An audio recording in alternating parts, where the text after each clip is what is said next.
علال مس نقص عركي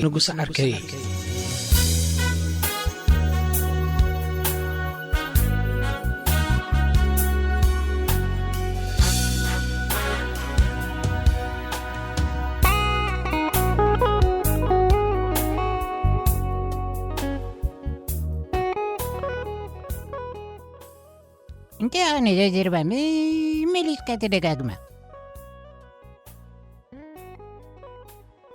أعزم اللي نقصه بريتو تقادلسي أبا علي زبنا بركتو يقبرني الكاقة تعمل ماليتي بطعم تقون كخعبنا فتنا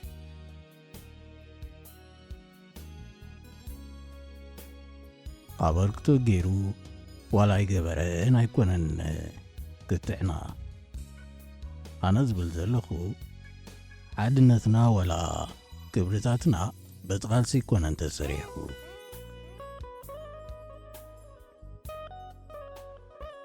سمعنا ميلا مقزات تاتي نبهلنا خطيقو كنا دي مستعرون يرو كاب زي جانو يجي ميركا كنا تسيق قطادو زقبال نيرو سوراغي نزل من فشالك ساعة كنا كمستقالة ولا انتي تفلتني حمالة كيف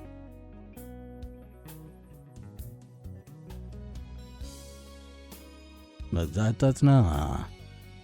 كاب جانو يدي زجمر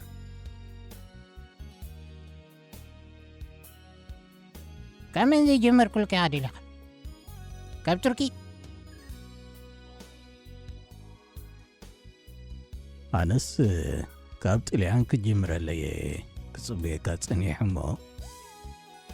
تركي ود تركي قابل حلقاس مقزاتي بتي قلنا كم زي فلتقا تزاخرن زلغا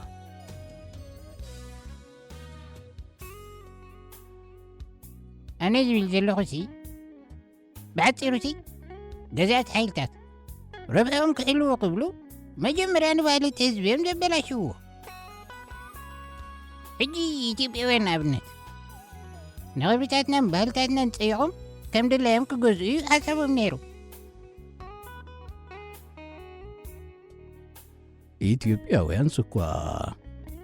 ምስ ባህልና ተመሳሳልነት ኣለዎም እዞም ስግር ባሕሪ ዝመፁ ኸዳ እንታይ ዓይነት ባህሊ ሓዊሶምልና ማለት እዩ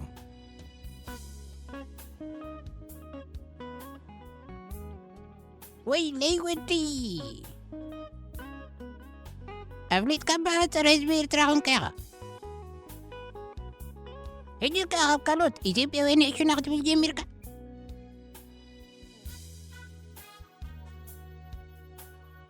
ኢሉዋ ገረመኒ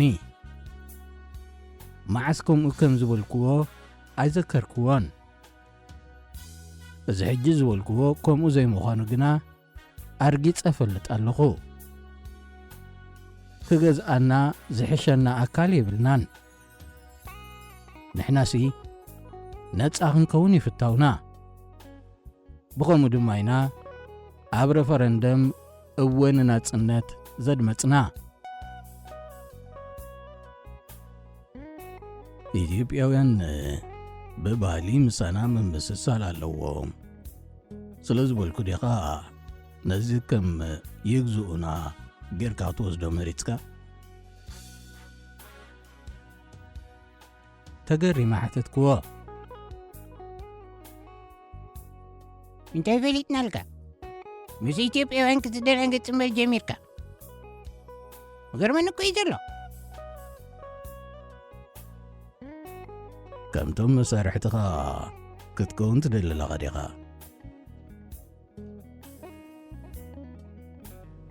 من مسارحتي يا خاتم الزلخة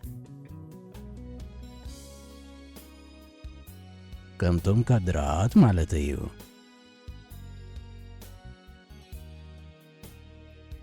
كادرات مو انتايرو قبريا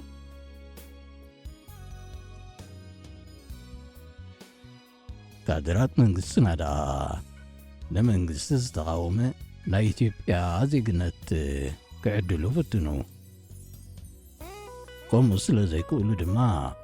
ዘርኡ ካብኡ እዩ ዝብል ዕላለ ናፍሱልካ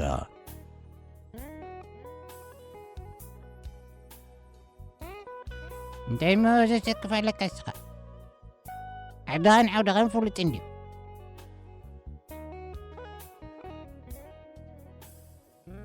بلني እጥርጥረካ ኣለኹ ብዘምስላት ጣመታን ፍሽኽ እናበለን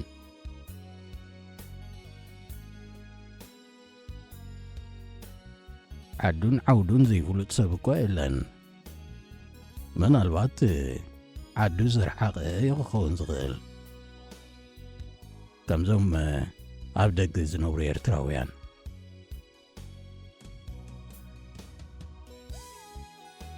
ኣብ ደገ ዝነብሩ ኤርትራውያን እማ እንታይ ኣተውፃለሁ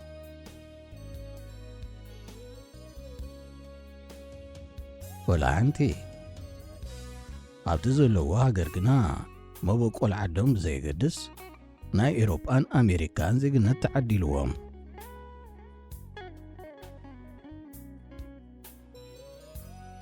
ነዘረባሲ ውስውስውስውስ እኳ ኸተብሎ ዘለኻ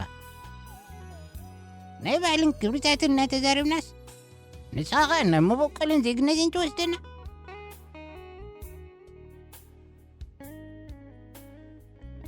መምፅኡ ይምፅዎ ኣብ ሙሉእ ዓለም ዝነብሩ ኤርትራውያን ባህሎምን ክብርታቶምን ዓቂቦም ይነብሩ ደለዉ ትብል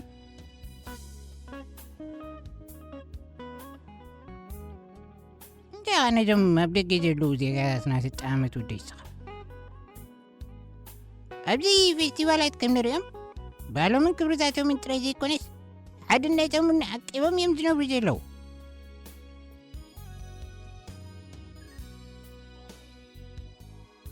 እዚኣቶም ሃያኖት እዮም እቶም ንመንግስትና ዝድግፉ ድዮም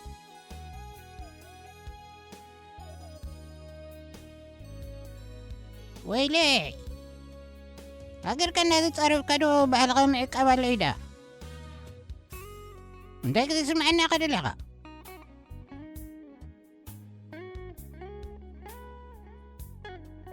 መንግስቲ እኳ የለ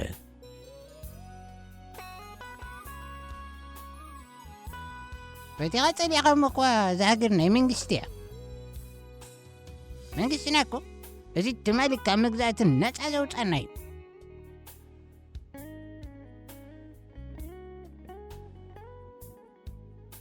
ከምቲ ክትብሎ ዝፅንዓካ ድማ ብባህልን ክብርታትን ሓድነትን ዝነደቓ ንሱ እዩ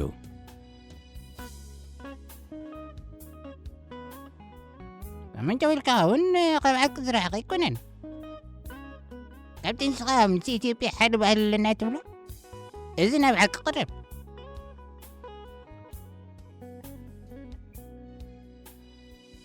ብዝብል ዘረባ ድማ ናይ ኣቀራርባ ውድድር ክትዕ ከነካይድ ዓደመኒ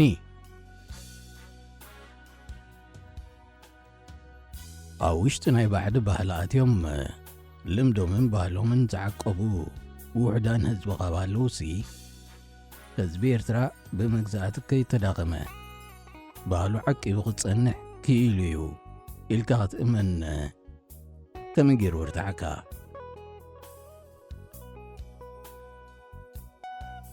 ዝብል ሕቶ ቕረብ ኩሉ ብዙሕ ከም ዘይተረድኦ ብምልክት ገጹ ረኣየኒ ወላ እውን ሓሳባተይ ኣይረዳእዮ ክዛረብ ከም ዘለዎ እተረድኦ ይመስል ቃላት ከውፅእ ኣፉ ኸፈተ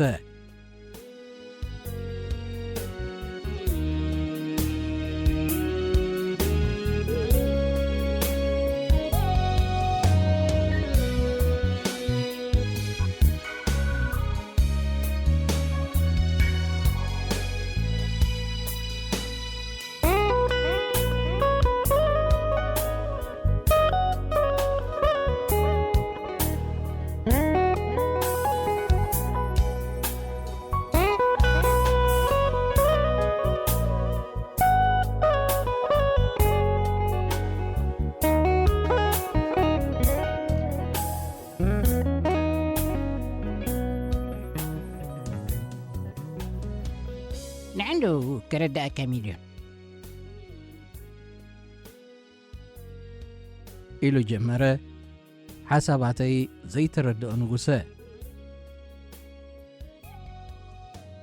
ጊዜ ሰውራሲ ብረታው ተጋድሎ ጥራይ ኮነን ዝካየድ ነይሩ ባህልና ምዕቃቡን ክንደይ ቃልሲ ተኻይዱ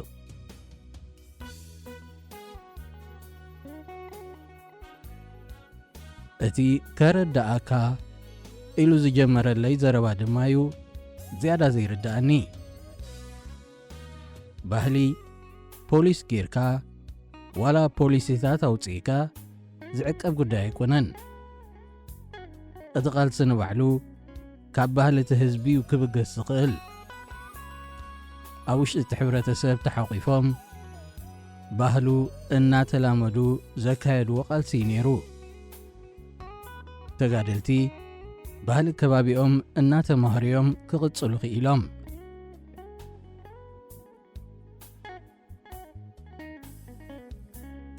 ገዛእቲ ባህልና ንምጽያቕ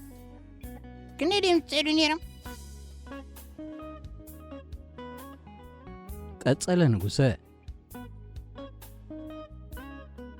ህዝባዊ ግንባር ግና ያታናን ባህልናን ከም ዝዕቀብ ሳላ ዝገበረ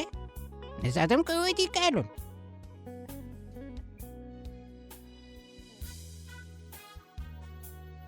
ቅድሚ ህዝባዊ ግንባር ናይ መን ባህሊ ነርና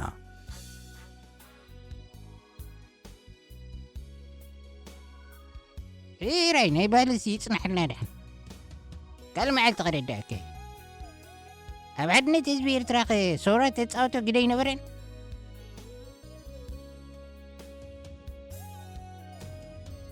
ዝብል ጨንፈራር እስቲ ድማ ኸፈተ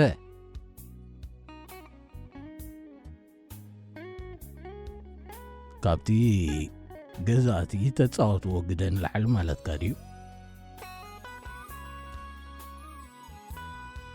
ገዛእቲ ዳ ፈላለዮም ክገዝኡና እንዲዮም ዝደሉ ነይሮም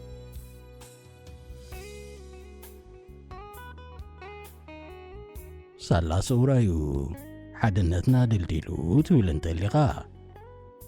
ሳላ መግዛእትን ገዛእቲ ሓይልታትን እዩ ውንቅ ትብላ ኣለካ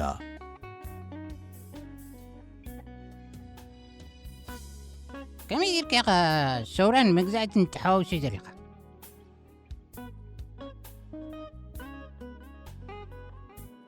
ሰውራ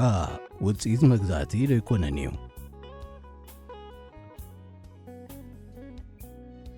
ሰውራ ውፅኢት መግዛእቲ ዘይኮነስ ኣንጻር መግዛእቲ ዝተላዕለ ቃልሲ እዩ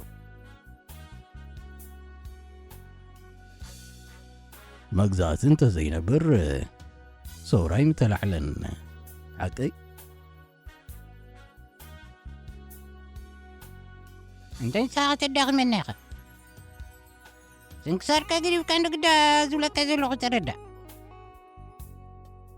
ብቐሊል ኣገላልጻ ዳ ክነግረካ መግዛእቲ ክፈላለየና ፈቲኑ ሰውራ ግና ሕድነትና ከም ዝተደር ገይሩ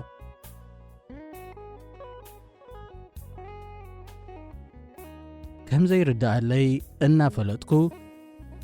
ክፍትን መረጽኩ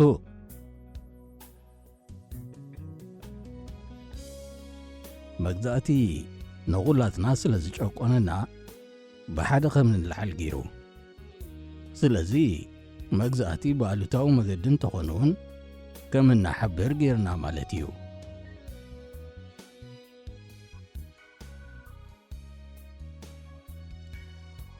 እንተይ ንስኻ ምዞም ገዛእቲ ፍቕሪ ሒዝካ እዩ ፈፂምካ ይትርዳእለይኒ ኢኻ በልዒራይ ካልእ ኣብነት ይኽበካ ኣብ ግዜ ደርጊ ከመይ ዓይነት ብልሽውና ተኣተይቲ ነይሩ ድሓር ተጋደልቲ ምስ መፁ ንኹሉ ኣብ ፖስቶ እትዮሞ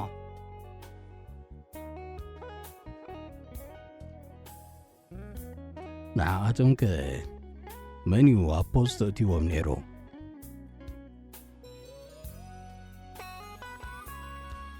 ንጉሰ ቅድሚ ምምላሱ ቀባሕ ቀባሕ ሒሉ ከባቢኡ ተቖጻጸረ እሞ ዘይተጸብቕዎ ዘረባ ክድርብየለ ይወሰነ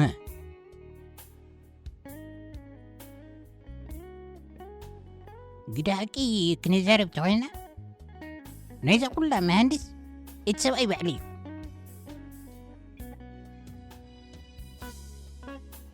በለኒ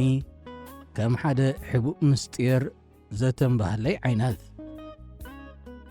ብዙሓት ሰበስልጣን ከም ናቱ ዓይነት ኣዘራርባን መንቅስቓሳትን ከርእዩ ክፍትኑ ተዓዚበ ኣለኹ። ከምቲ ናቱ ዓይነት ኣተዓሻሽዋ ዝለመዱ ኣዘዝቲ ሰራዊት እውን ኣጋጢሞምን እዮም። እዚ ግና ልምዲ ናይ ውሕዳት ኮይኑ ከም ዝተርፍ እዩ ዝርዳእኒ።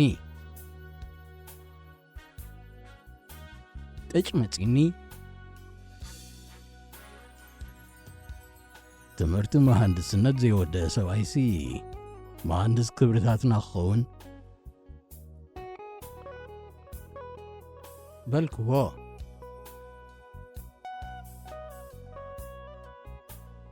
ኣገበረት ተወዲ ንዕኻ ነፃ ከውፅእ ደልዩ እምበር ዲግሪ ይኮነን ዲግሪታት ምፅዓነ ነይሩ። ባጀላ ሞበል ኢለላ ገጽ ኩሉ ብዲግሪታት እንተዝፀዓንሲ ጽቡቕ ነይሩ። ከምዚ ገይሩ ምተፀዓነናን ነይሩ።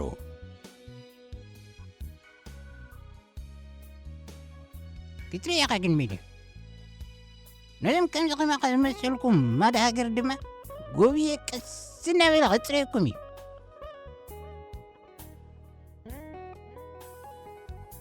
ኣታ ጎብየ ክንደይ ዓመት እዩ ዝጸንሕ ዝበልዎ?